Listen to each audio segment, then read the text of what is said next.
How long has it been since your last adjustment? A couple few years, right? yeah.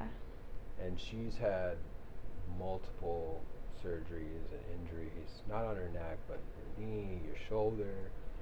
And then we were taking a look at the x-ray, and you had some stuff going on, C5 and 6. Your shoulders just feel like Rocks. yeah. She's due. Drop down like that.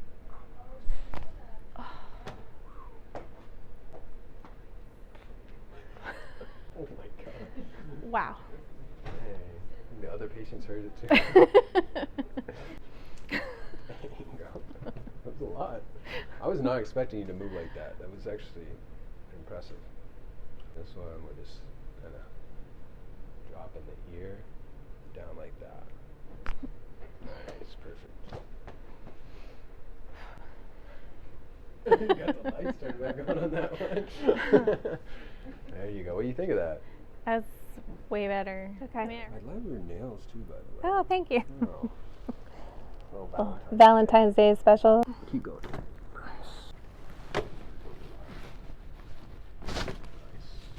I felt something. Straight through the shoulder blade. I felt something right there. Yeah. You feel it go down a little bit? Yeah. At least to the middle of the back. That was good.